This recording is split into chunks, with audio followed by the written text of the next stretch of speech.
the most notable one-year wonders for the Buffalo Bills since 2000 today on Locked On Bills.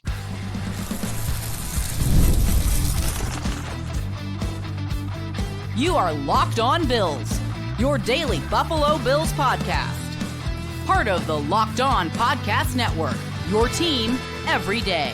What's up, Bills Mafia? It's Joe Marino, author of the Herd Mentality Substack, co-host of the Locked On NFL Scouting Podcast, co-host of the NFL First Read Podcast, and I'm your host of Locked On Bills. Want to thank you for making Locked On Bills your first listen every day, and a big welcome and shout out to our everydayers. You know who you are. Those of you who never miss a single episode, I appreciate y'all being here very, very much. I'd also like to invite you to subscribe or follow for free on YouTube or wherever you listen to podcasts. We're part of the Locked On Podcast Network, your team every day. Today's episode is brought to you by FanDuel. Right now, new customers can get $150 in bonus bets when your first $5 bet wins. Well, folks, welcome in. We're going to have some fun today. We're taking a trip down memory lane and recognizing the most notable one-year wonders for the Buffalo Bills since 2000. And I started working on this, and I went backwards. I went from the year that just happened and started going backwards. And the list got pretty full. I'm at year 2000. I've got over 20 names. And so I figured that was plenty of content, and we will just focus in on the last 25 years for the Buffalo Bills and highlighting the one-year wonders. I've got 21 one-year wonders, 3 honorable mentions, and we'll take 24 different trips down memory lane today. If you're watching on YouTube, I've got my Terrell Owens jersey on.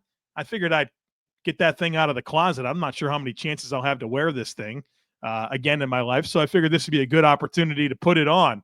But we're going to talk about players just like that here today on this episode. So let me tell you what I qualified as a one-year wonder. It means that they had 1 year with the Bills that was meaningful.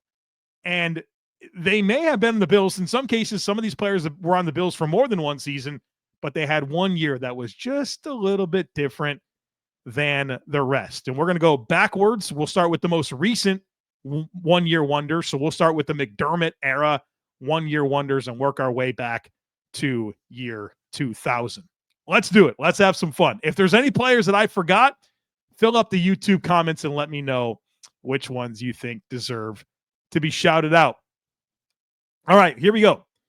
Well, there's a one-year wonder that just left the team, and it's wide receiver Mack Hollins.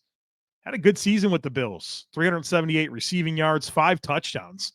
Those 5 touchdowns led the Bills, and they were also a career high for Mack Hollins. And Mack Hollins parlayed his year in Buffalo to the biggest deal of his career entering his age 32 season.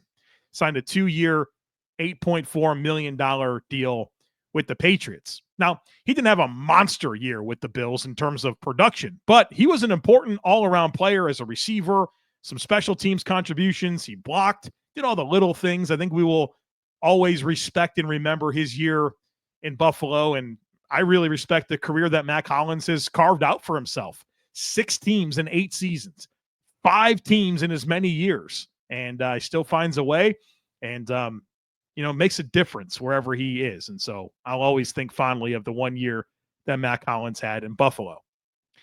Let's go back a little further. In 2023, defensive end Leonard Floyd. And I'm going to try to give you some fun facts and some memories about these players as we go. But Leonard Floyd in 2023 with the Bills had 10.5 sacks, which tied his career high. He's also the only 10-sack guy yet under Sean McDermott in Buffalo. You have to go back to 2016 to find the double-digit sack season prior. It was Lorenzo Alexander at 12.5 in 2016. And Leonard Floyd is the most recent in 2023 with 10.5. So Leonard Floyd had a good season with the Bills. I do think he faded down the stretch and he was MIA in the playoffs. But he spent 2024 last year with the 49ers at 8.5 sacks. They released him after 1 year, and now he's with the Falcons. Signed a 1-year, $10 million fully guaranteed contract entering his age 33 season. The next one, 2021, wide receiver Emmanuel Sanders. He came to Buffalo on a one-year deal. It was the last year of his career. Had a good season. He was third on the team in receiving yards with 626 yards. Of course, the Bills had Stephon Diggs and Cole Beasley. Then there was Emmanuel Sanders, the third leading receiver, Dawson Knox and Gabe Davis. All those guys had 500 yards or more receiving in 2021. And that was it for Emmanuel Sanders. He played that season. His last game, unfortunately, was 13 seconds. And I think now he's doing some work for NFL Network. And I really enjoyed Emmanuel Sanders. I thought he was so interesting to listen to, a true leader. I love the way he talked about the team. I love the way that he talked about his career. And I'll always be an Emmanuel Sanders fan. And I enjoyed his 1 year with the Bills in 2021. Now we'll go back to 2019. And this is our first player that has spent more than one season with the Bills. But this season in 2019 was unlike any others. And I'm referring to Mr. Jordan Phillips, defensive tackle. Had 9.5 sacks in 2019. It was a contract year for him, and good job. You parlayed that into a 3-year, $30 million deal with the Arizona Cardinals. But those 9.5 sacks, they were always kind of wonky. He's played 10 NFL seasons, Jordan Phillips. He's never had more than 3 in any other season. 9.5 in 2019. Like I said, 3 years, $30 million with the Cardinals. Last 2 seasons, misses a bunch of time with injuries. Comes back to Buffalo, leaves Buffalo again, plays the start of 2024 with the Cowboys and Giants, comes back to Buffalo later in the 2024 season.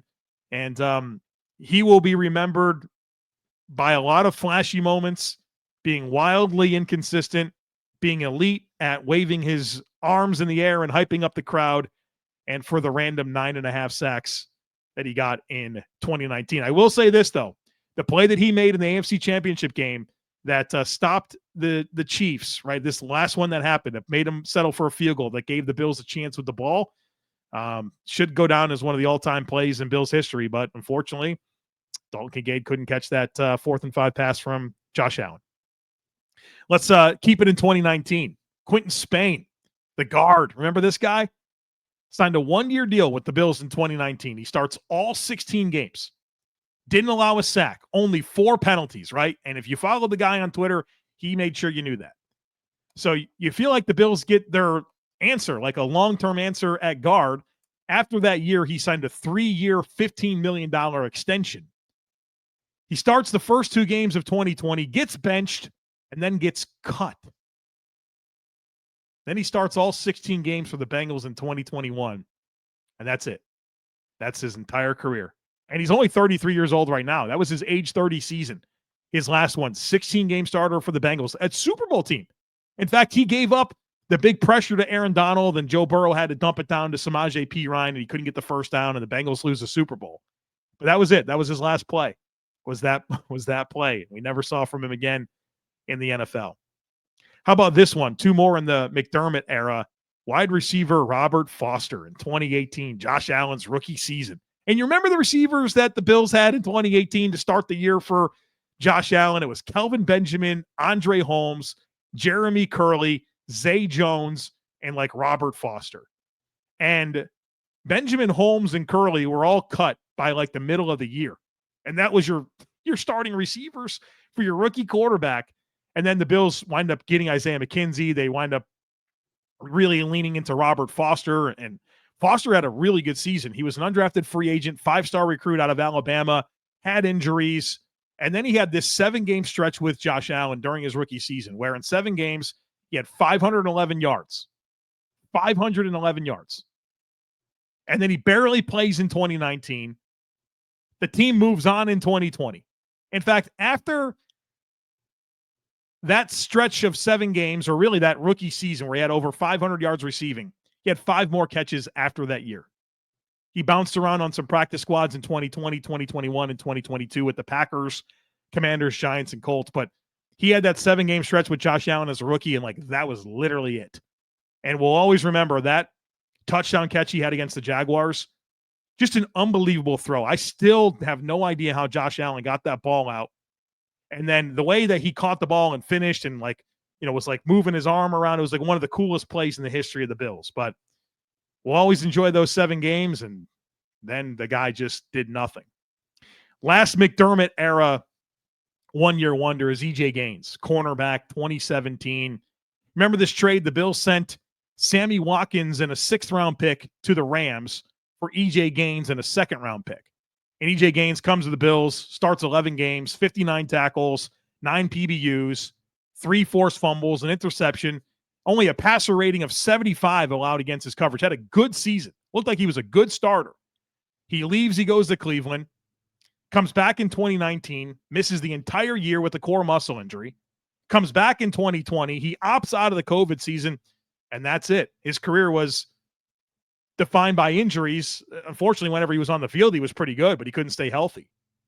And after that season with the Bills in 2017 that we will remember as the 1 year, he played in only 6 NFL games after that season. Lots of injuries, unfortunate, because it looked like he was a pretty good player. So those are the McDermott era one-year wonders. Coming up next, we got a bunch in the mid-2010s that we're going to explore, including a couple of very, very prolific running backs and linebackers. So folks, be sure to stick with me. Summer sports are in full swing, and whether you're all about baseball under the lights, golf on the green, or high-stakes soccer action, FanDuel is the best way to make every game even more exciting. You're always already following all the action, so why not make it a little more thrilling? With FanDuel, you can get in on the game while your friends are getting sunburned at the beach. I've been using FanDuel to track my favorite matchups, and the app always keeps things fresh with new daily promotions. I love logging in there in the morning and seeing what profit boosts are there. They usually have some cool profit boosts for soccer, for baseball. There's also football futures bets right now. So you can get the Bills at plus 360 to win the AFC. You can get the over-under on James Cook's rushing yards at 950.5. The over-under for Josh Allen's passing yards, 3,075.5. You think the overs are going to hit? Get in on the action over at FanDuel. And if you're new to FanDuel, it's the perfect time to sign up because new customers can bet just $5 and get $150 in bonus bets if your first bet wins. So open the FanDuel app today or visit FanDuel.com/lockedon to get started. Welcome back, folks. We're continuing our discussion on one-year wonders of the last 25 years for the Buffalo Bills. We're outside of the McDermott era. We got a couple from 2016. First up, running back, Mike Gillislee. Remember this guy in 2016? Was a practice squatter for the Bills in 2015. He makes the team in 2016. In 2016, he has 110 touches, 5.7 yards per touch, 9 touchdowns. And then he's a restricted free agent. The Bills tender him, but the Patriots wind up offering him a 2-year, $6.4 million deal. Now, think about it like this. It's 2016. 2016, that's a while ago. That's a different salary cap. 2 years, $6.4 million. The Bills just signed Ty Johnson to like a 2-year, $5 million deal. I mean, Mike Gillislee in 2016 got more than Ty Johnson. So the Bills let him go. He goes to the Patriots. The Bills get a 5th-round pick back for Mike Gillislee. You know what they do with that 5th-round pick? They draft Matt Milano. That worked out real good. He winds up, Mike Gillislee plays 9 games for the Patriots in 2017, and he is not nearly as productive. 105 touches, so the same amount of touches. He just averaged 2 yards less per touch, 3.8 yards per touch. Plays 4 games with the Saints in 2018, and that's it. How about this one? Linebacker in 2016, Zach Brown. Came to the Bills on a 1-year deal in 2016 after being a 2nd-round pick by the Titans. He starts all 16 games for the Bills. Monster stats, 149 tackles, 4 sacks, 11 for loss, 2 forced fumbles, 4 pass breakups. He's a Pro Bowler. He's a 2nd-team All-Pro. And then he only signs a 1-year, $2.3 million deal with Washington. It's his age 28 season. He plays 3 more seasons and phases out. He probably would not have started for the Bills if Reggie Ragland, remember this guy out of Alabama, Rex Ryan special, didn't tear his ACL at the beginning of training camp. Then Zach Brown winds up being a starter, Pro Bowler, 2nd-team All-Pro, has that year and doesn't even get a big deal at all. I always thought he was fool's gold, but he'll go down as a very memorable 1-year wonder with all the accolades he got for that season. Here's another big one. How about running back Carlos Williams in 2015? Was a 5th-round pick out of Florida State. This guy was electric, right? 104 touches as a rookie, 613 yards, 9 touchdowns. Felt like every time the guy touched the ball, he scored a touchdown. I think, in fact, his first NFL touch was a long touchdown. This guy looked like I was watching Adrian Peterson. I was like, my goodness, the Bills got a star. 6'1", 230 pounds, ran in the 4.4s. I'm like, this guy's a dude.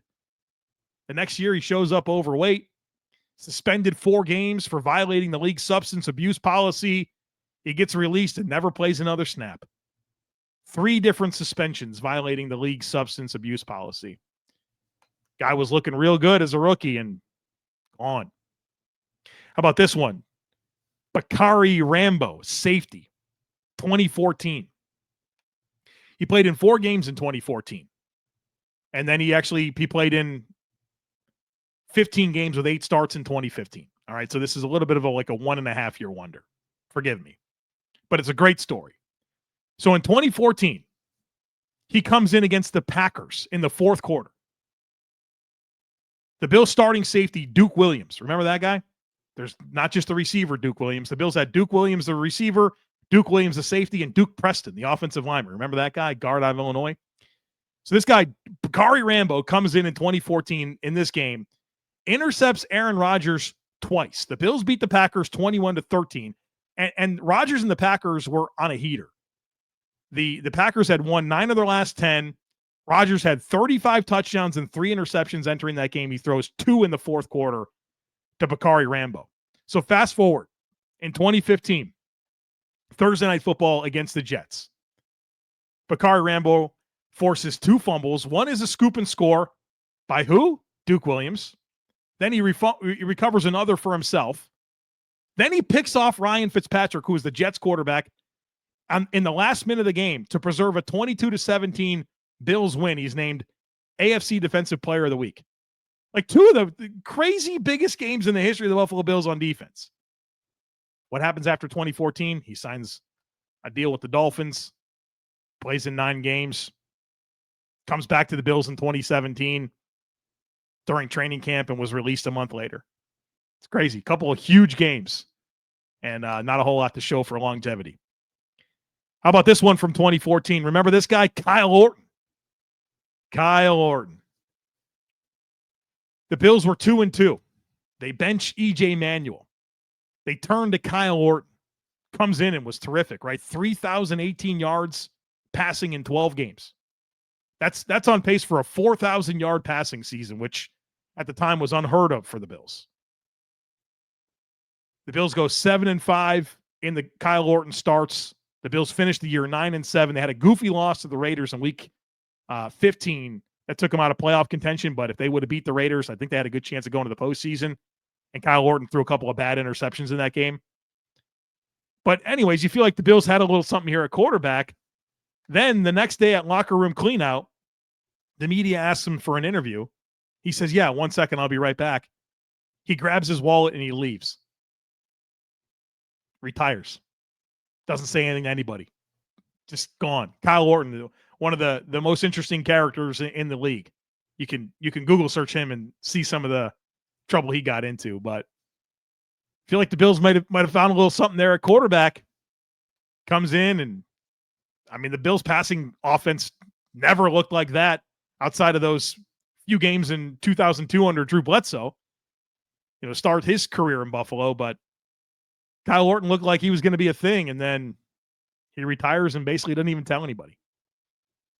How about this one in 2013? Linebacker Kiko Alonso, the legend, right? The legend of Kiko Alonso. 2nd-round pick of the Bills. He's an immediate starter, and boy, he immediately makes tons of plays, right? All the splash plays. As a rookie, 16 starts, 4 interceptions, 4 pass breakups, a forced fumble, 2 fumble recoveries, 2 sacks, 159 tackles. Was 2nd in Defensive Rookie of the Year voting behind Sheldon Richardson. It was pretty close. So you're all excited about this new star linebacker that the Bills get. And then you wake up one day in early July and you find out that entering his 2nd season, he tears his ACL. Gone for his entire 2nd season. Then you go into the next year and the Bills trade him. Sent him to the Philadelphia Eagles for LaShawn McCoy. Great trade for the Bills. LaShawn McCoy had some good years for the Bills. What did Kiko do for the Eagles? Started one game. Started one game in one season, and he spent 3 years in Miami, one with the Saints in 2019, and that's it. So he had that great rookie season. I don't think he was ever that player again, but at least the Bills got LaShawn McCoy to show for it. How about this one? Running back C.J. Spiller in 2012. Now, I know that he had multiple years in Buffalo, but none were like 2012. So the Bills pick C.J. Spiller, number 9 in 2010. And remember, the Bills had Fred Jackson and Marshawn Lynch already on the roster, but Chan Gailey wanted more explosive plays, and that was their way to get it. C.J. Spiller was the king of explosive plays at Clemson. Couple of quiet seasons to start his career, and then in 2012, it all comes together. He was unbelievable. Pro Bowler, 250 touches, 1,700 yards, 8 touchdowns, and he was never the same again. Like, he was arguably one of the best backs in the league in 2012, and boy, he was never the same. In 2012, he averaged 3.6 yards after contact per attempt. In 2013, it was 2.26. And then 2014 to 2017, the rest of his career, his best year in terms of yards after contact was 1.69 yards. Insane. Just an insane fall off. I remember being very frustrated with C.J. Spiller, so I did a Twitter search of my tweets on C.J. Spiller, and here's a journey that I went on. I'm going to give you 4 different tweets that I sent out about C.J. Spiller back from 2014. I said, these are all quotes. C.J. Spiller's value is that he has the potential to score on any play, but that's it. Cannot break first contact, poor vision, and can't block. Then I said, I'm starting to wonder if C.J. Spiller's potential to score is worth the missed blocks, negative runs, and overall inconsistency to hit the hole. Then I said, C.J. Spiller's goal on every run is to find the sideline and avoid contact. Those are disgusting traits for an NFL running back. Then I said, Bills cannot overcome all these negative runs by C.J. Spiller. He needs to become less involved. He's hurting this offense. And then I said this, okay, I'm done. C.J. Spiller is simply a bad football player. My own personal journey with C.J. Spiller. All right, coming up next, we got several more players, including the jersey that I have on, Terrell Owens. I also have a picture I want to share with you here on the other side of it. So, folks, be sure to stick with me.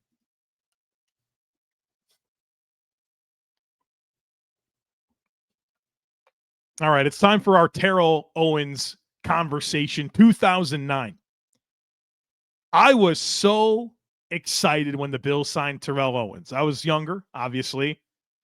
But at that point in my Bills fandom, nothing cool ever happened to the Bills. All we ever did was draft some good players, and they went to some other team. We had bad quarterbacks. Like, nothing good ever happened. And the Bills got Terrell freaking Owens. I was fired up. I got the jersey. Right here it is. I have it on. I'm very happy that a jersey that I bought in 2009 still fits me, so we'll count that as a dub. But the Bills got Terrell Owens, and they also, it was the year that they released the white throwbacks, which is the one I had on. I had to get it. I said, Terrell Owens is on the Bills. I'm getting a jersey, and I'm getting one of the white throwbacks because I thought they were awesome. And please, can we get them back? Like, they're such a good looking uniform. I'd love to see them more. But Terrell Owens, he always wore this red hat. So here's the picture. This is me at I guess at the time it was probably Ralph Wilson Stadium. But I had to get the jersey, I had to get the hat, and I had to get a picture in front of Ralph Wilson Stadium. There I am with no beard. I got my hat on, cargo shorts. I don't think those are in style anymore. But I had to get that picture done. I had to do it. And here I am with the jersey on today. But I was so excited when he came to the Bills. He had a good season, 829 yards. That led the Bills, 5 touchdowns. I was actually at the game where he scored a 98-yard touchdown against the Jaguars. The Bills lost the game 18-15, but I remember being there. I think he had almost 200 receiving yards in that game. But he lasted 1 year in Buffalo, got the keys to the city, spends 2010 with the Bengals, and that's a wrap on Terrell Owens' Hall of Fame career. Let's go back to 2008. Linebacker, Kawika Mitchell. This guy signed a big contract with the Bills. This is 2008. He signed a 5-year, $17.5 million deal. That's a huge contract. And in 2008 was a good starter. 16-game starter, 82 tackles, 10 for loss, couple of interceptions, 2 pass breakups, 2 forced fumbles, and 4 sacks. Then 5 games into 2009, the quad muscle was completely torn off his knee. And that was it. He played 1 game for the Saints in 2010. And that was it for Kawika Mitchell. But boy, I was excited when the Bills got him. I thought he was really good in that first year. And that was a wrap. How about this guy, quarterback Trent Edwards in 2008? I remember when the Bills drafted Trent Edwards in 2008, and he's out of Stanford. And all you ever heard about Trent Edwards was that Bill Walsh loved him, right? Quick release. Bill Walsh loved him. He was a terrible player at Stanford. 56% completion percentage, never passed for 2,000 yards in any season, 36 touchdowns, 33 interceptions. And all you ever heard was that, oh, he had a bad supporting cast. But Bill Walsh loved him. The Bills pick him in the 3rd round. Week 13 of his rookie year, he becomes a starter over J.P. Losman. Then he enters 2008 as a starter. And the Bills started hot. You remember this year in 2008, 4-0. The Bills were 4-0. My goodness, it was the greatest thing ever. And I remember I was at another game here, the Raiders game in week 3. The Bills were down 9 with 6 minutes and 23 seconds left. Trent Edwards leads a touchdown drive. Big throws to Josh Reed, 2 big throws to Lee Evans, and then that 14-yard touchdown to Roscoe Parrish on the outbreaking pattern. It was a great play. So now the Bills are down 2 with 4 minutes left. They get a 3-and-out, right? They get the ball back. And Trent Edwards leads this game-winning drive that sets up, it's a 38-yard field goal by Ryan Lindell to win the game. I remember walking out of that place. The stadium was buzzing, right? Singing the shout song. Everyone's fired up. It was, come from behind win. Trent Edwards, big throws, huge. Well, then the next week, the Bills get smoked by the Bills won the next week, so they get to 4-0. Then they get to week 5. They get smoked by the Arizona Cardinals.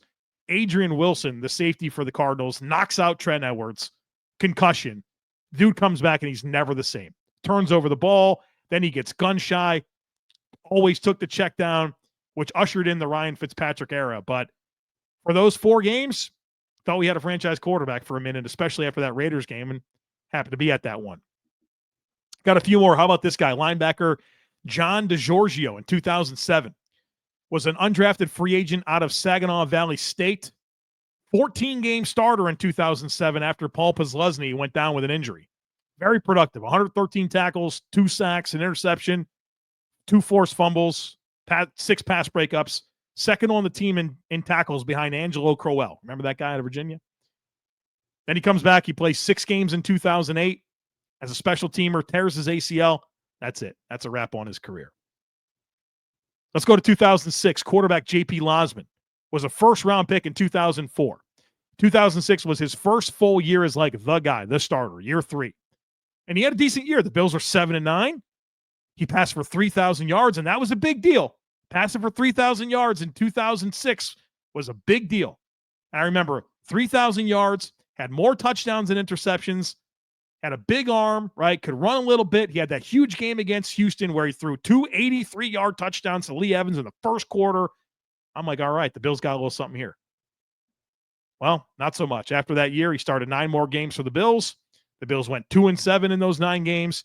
He had 6 touchdowns and 11 interceptions, struggled with accuracy. Remember, the guy just couldn't hit like just a guy right in front of him. And adios, J.P. Losman. Let's get to Brandon Spoon in 2001. 4th-round pick out of North Carolina. As a rookie, 14 starts, had 2 pick sixes. I felt like this guy was going to be a long-term fixture for the Bills' defense. Well, then injuries happened. 2002, torn biceps, misses the year. Then in 2003, didn't make the team. He gets cut after preseason. Signs with the Rams in 2004, tears his hamstring, and that's it. So 14-game starter as a rookie as a 4th-round pick. Never plays another down in the league. My last one, and then I have some honorable mentions that I'll get to. Fullback, pass-catching fullback, Larry Centers, 2001. Was a Pro Bowl fullback for the Bills in 2001. He had 80 catches, 105 targets, 80 catches. Now, he did come back to the Bills. He played 16 games the next year, but only 43 catches. Larry Centers, 35th all-time in catches in the NFL. Pass catching fullback. Rare guy. He had one good year for the Bills, was a Pro Bowler with 80 receptions. I remember that well in 2001. All right, 3 quick honorable mentions for you. The reason that they're not full one-year wonders is because they did have 2, like some of these guys had a couple of seasons where they were like a pretty good starter, but very brief. Safety Keon Carpenter, year 2000. He was an undrafted free agent in 99. He was a starter in 2000, and he has 5 interceptions. Starts again in 2001. Then he gets traded to the Falcons where he starts for 3 more seasons, but 5 picks in 2000, does nothing in 2001, still starts, gets traded to the Falcons, 3 more seasons, and that's it. How about Peerless Price, speaking of guys that were traded to the Falcons? 2002, and Peerless Price had a handful of good seasons for the Bills, but none of them were like 2002. 94 catches, over 1,200 yards. That was Drew Bledsoe, that year with Drew Bledsoe and Eric Moulds and Peerless Price, and they had tons of production for like 8 games, and then the offense fell on its face. But the Bills traded Peerless Price to the Falcons for a first-round pick that the Bills then used on Willis McGahee. I remember when that happened. I was in high school, and when I was in high school, instead of going to the cafeteria for lunch, I went to the library, my school library, and I would get on the computer and I would go to billsdaily.com. I needed to know what was going on with the Bills. You know, different date, you know, time and place. But I went in there and I need to go to billsdaily.com, see what was going on with the Bills. And I remember loading up Bills Daily and seeing that trade happened. In my day, I couldn't think about anything else for the rest of the day. I was really excited because I thought Peerless Price was a good player, but I never thought that he was like a true number 1. And to get a first-round pick for Atlanta after the Bills didn't have their first-round pick because I think they traded it for Drew Bledsoe, if I'm not mistaken. So we get back the first-round pick for a player that I didn't think was really worth it. I was excited about it, and I was not excited that the Bills drafted Willis McGahee. Last one here under the honorable mentions, Co Simpson, 2006. Was a 4th-round pick by the Bills, a rookie starter. Then he misses the next year due to injuries, comes back in 2008, looks decent as a starter. But then after 2008, he's arrested at 2 a.m. on New Year's Day. And a famous line that was reported that he was yelling at the officers, Co Simpson said, quote, "I'm Co Simpson with the Buffalo Bills. I am worth millions." And he apparently said that several times. The Bills traded him for a 7th-round pick, and that was it for Co Simpson. So there you have it, folks. Hope you enjoyed this. 24 different players we talked about, 21 official one-year wonders.